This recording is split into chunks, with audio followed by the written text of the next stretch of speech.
നമസ്കാരം, BBC ന്യൂസിലേക്ക് സ്വാഗതം. ഇന്നത്തെ പ്രധാന വാർത്തകൾ.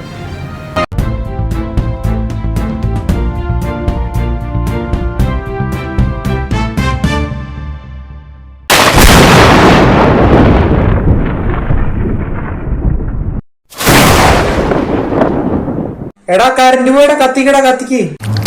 വീണ്ടും കറണ്ട് പോയി. ഇടയ്ക്കിടയ്ക്ക് കറണ്ട് പോകുന്നു. ഇനി മെഴുകുതിരിയും വിളക്കും വിശറിയും വേണ്ട. 34 വർഷത്തെ ഞാൻ അനുഭവിച്ചറിഞ്ഞ എൻ്റെ വിശ്വാസമാണ് ഗ്യാസ് ബാറ്ററിയും ഇൻവെർട്ടറും. നിങ്ങൾക്കും വിശ്വസിക്കാം.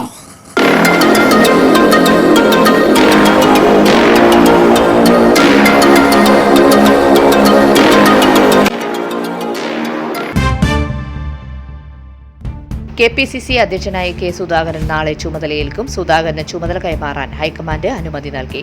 സുധാകരന്റെ കടുത്ത സമ്മർദ്ദത്തെ തുടർന്നാണ് തീരുമാനം. ഞായറാഴ്ച ചുമതല ഏറ്റെടുക്കാൻ ഇരുന്നതാണെങ്കിലും നീണ്ടുപോകുകയായിരുന്നു.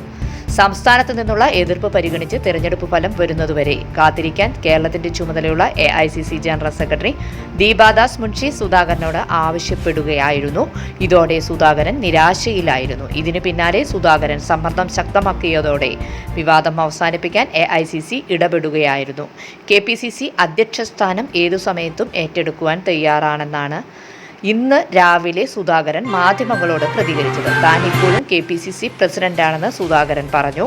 ഹൈക്കമാൻഡുമായി ആലോചിച്ചിട്ടേ താൻ ഔദ്യോഗികമായി സ്ഥാനം ഏറ്റെടുക്കൂ. പാർട്ടിയിൽ ഒരു അനിശ്ചിതത്വവുമില്ല. മറ്റ് ചില പ്രശ്നങ്ങളുണ്ട്. അത് ഇന്നുകൊണ്ട് കഴിയുമെന്നാണ് വിചാരിക്കുന്നതെന്നും സുധാകരൻ പറഞ്ഞിരുന്നു.